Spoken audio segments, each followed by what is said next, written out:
welcome back. 9Noman here. Today going to be dropping into a little bit of strange antiquities. As Thaumaturge's apprentice, there is a lot to learn. Every object must be treated with care, and it is important to identify the harmful from the harmless, the potent from the mild. It was only supposed to be a temporary arrangement when Ellie left the shop, Strange Antiquities, in my hands. None of us knew that by then the pendulum was already swinging, with a terrible certainty that could not be stopped. The ravens were an omen, a circling unkindness of black wings and cheerless cries that seemed, even then, to signal the start of a rising dread.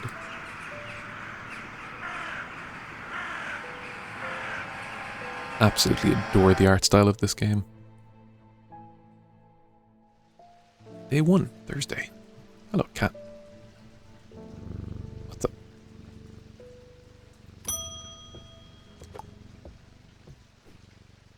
I've been called away to assist in an urgent matter in Ravenglass and must leave at once.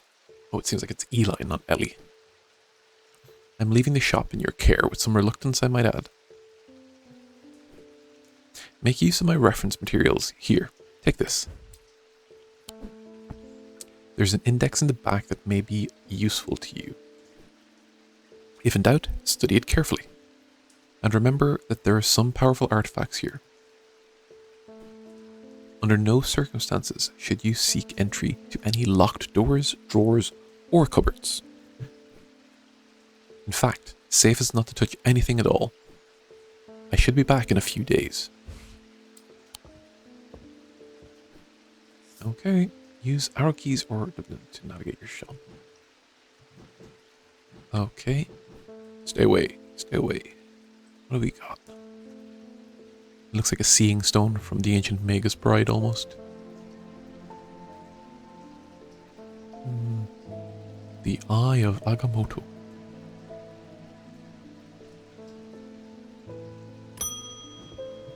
Thomas Pope. Congratulations. Today is the day you meet the great Thomas Pope. That's me.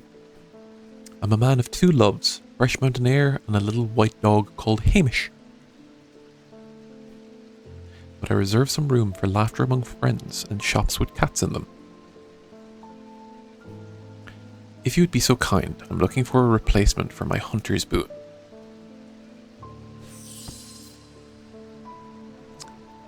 Hunter's boon. Okay.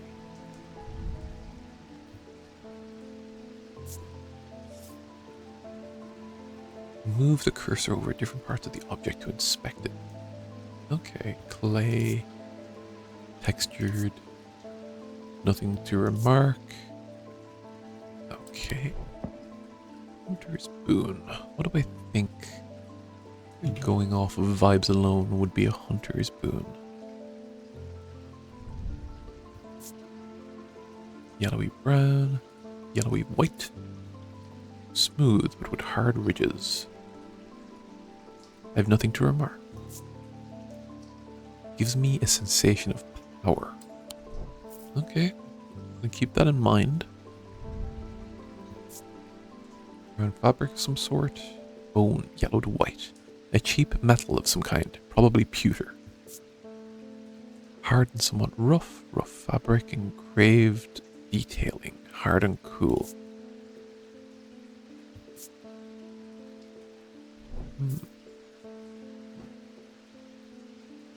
I'm gonna shoot from the hip and say this could work. Identified. Hunter's boon. Clues. This is a tiger's tooth, a trophy from a predator. On closer inspection, gives a sensation of power. Selenic totem. These carved totems, more commonly known as moon hearts, can be imbued with a sentiment or feeling, such as love or joy, and then held tightly to recall the same feeling. They sometimes feature crescent shapes associated with both the Selenic and Noctic disciplines. Indeed, the form of the item itself will often have a connection to either the moon or the night. Very interesting. You can add labels to items while inspecting them. I think I will.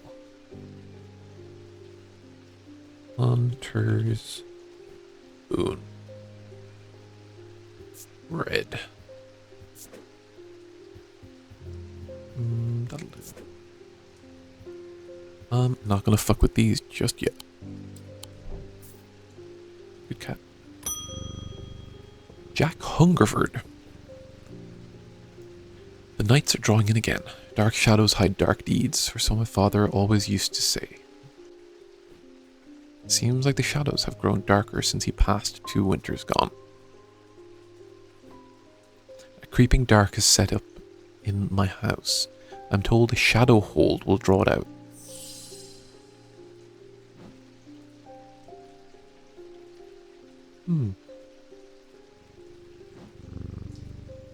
Shadow hold.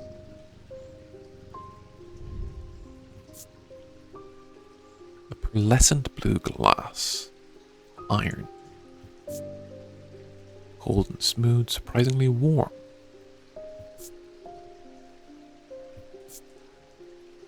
Nothing to remark. A shadow hold.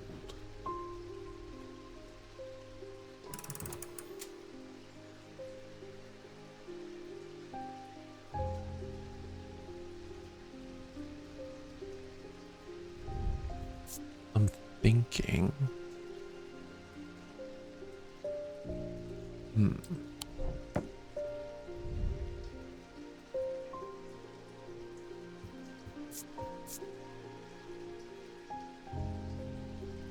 I feel like the main hint I will be able to draw out will be using the inner perception. My heart feels lighter. That is in your favor. So you're interesting.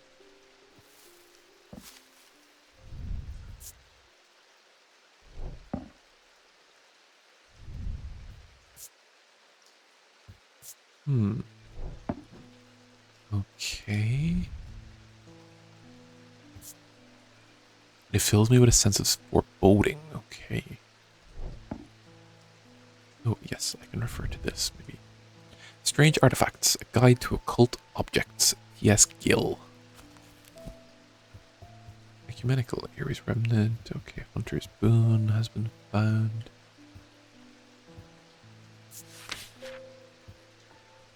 Oh, I see. Okay. So, let's go again.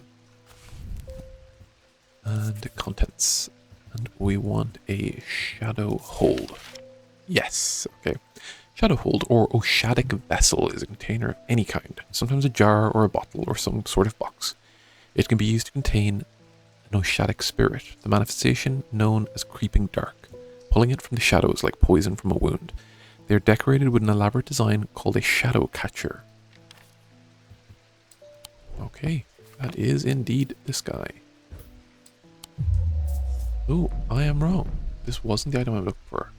I should slow down and think this through more carefully.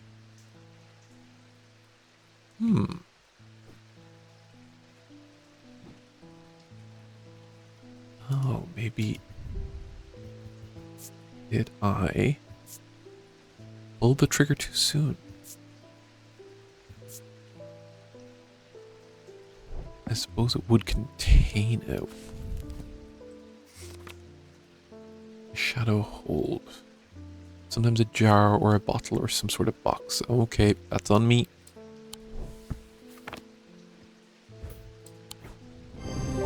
Okay. Shadow hold. This item is a container of some kind, and the design on the bottle is the same as the sketch. Yes.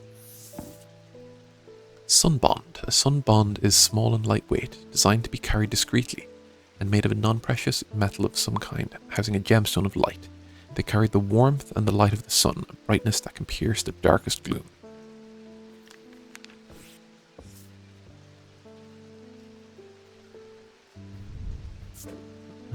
Might do that eventually. Shadow hold.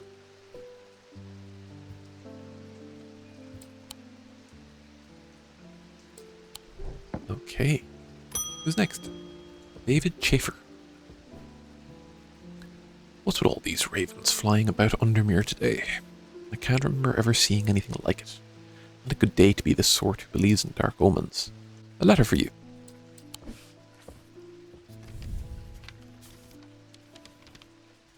We discovered some papers in a hidden desk drawer in the boat yard last night.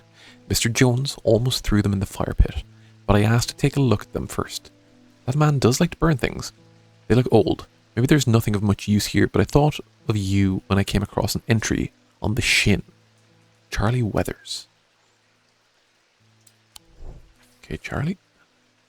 The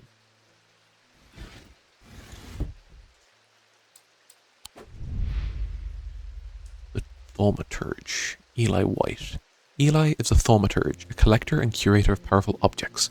Objects that to the untrained eye may appear dull and lifeless, but in the right hands and armed with the right knowledge can be a gateway to so much more. For Eli, the question to unearth and understand each new object has been the driving force of his adult life. As owner of strange antiquities, Eli is a stern master. He knows firsthand what can happen if the right precautions are not taken. He doesn't tend to show much emotion, but he does have a more tender side. A side that is mostly reserved for the store's cat, Jupiter. That's a great name for a cat. I like that. Okay, and Jupiter. Devourer of souls, Jupiter. Jupiter is the thaumaturge's cat, or more accurately, Eli is Jupiter's thaumaturge. Jupiter found strange antiquities, perhaps drawn to the curiosities within, and made it his home. Eli was more than happy to accommodate him, but he learned early on that Jupiter was his own master. His business is his own, but it largely consists of regular naps, terrorizing rodents, and midnight explorations of Undermere and beyond. What he does in his excursions is a mystery, but he seems to be well known among the town's residents. Cute cat.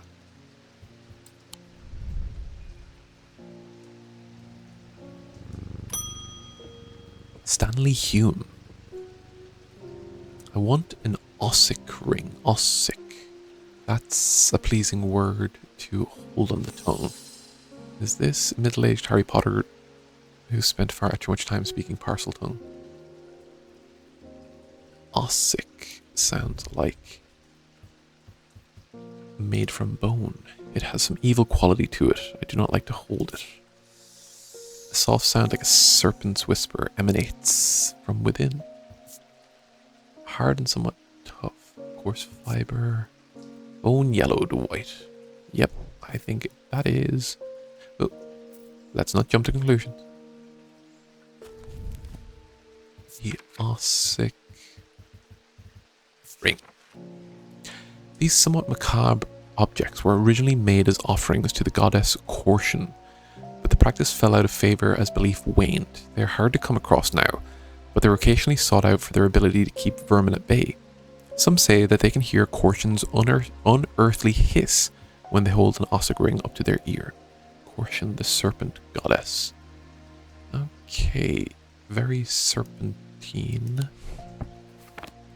Is that trying to fool me?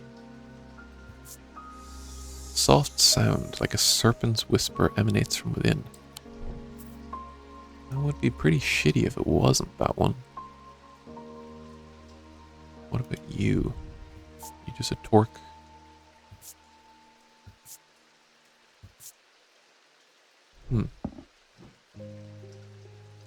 And what about you? What are you? Okay, look. We'll gamble.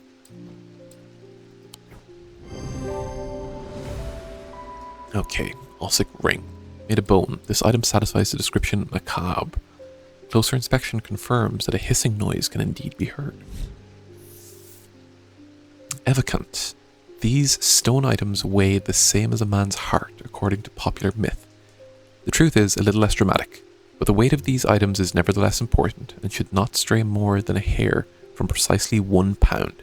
They are placed on the chest of those in a coma to draw them out. Ooh, very interesting. Okay. Oh, sorry for scaring you. Edmund Bishop. The behaviour of these ravens is disturbing, to say the least. As a rule, they only come together to feed. Ravens are omnivores, carrion eaters mostly, but they'll take anything they can get their talons into. and they'll kill if necessary. I didn't plan on dropping in today, but there's something happening out there, and I'd like to know what. The voice of Cernunnos might help put me at ease, or it might do the opposite. Ooh, I should label you. You are an Ossic ring. Ooh, I like that ore. And he wants a voice of Cernunnos.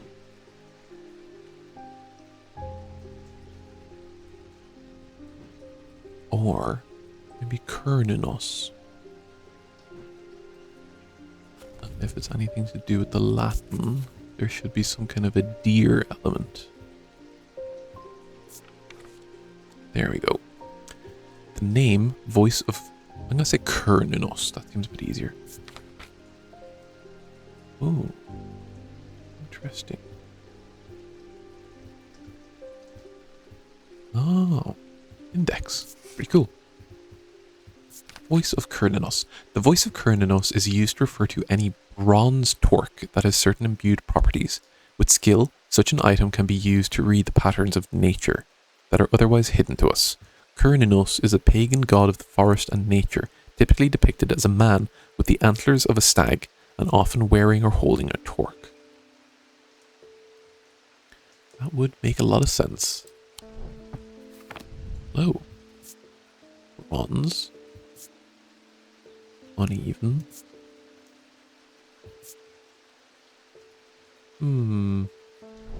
It is the only torque-like item I seem to have.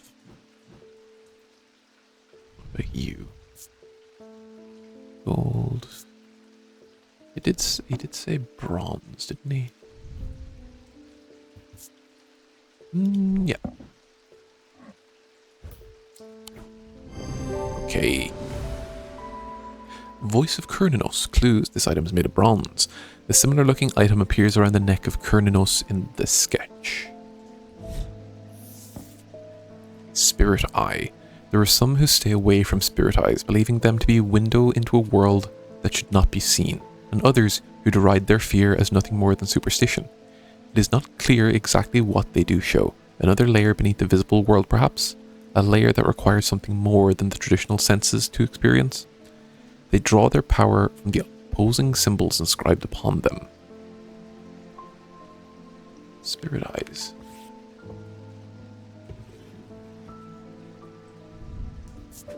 You are the voice of Cernunnos.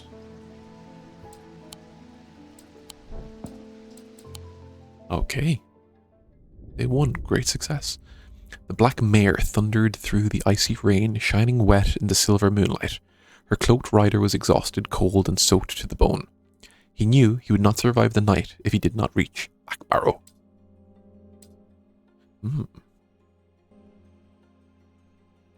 Okay, everybody, I think that is where we will end our first look at Strange Antiquities.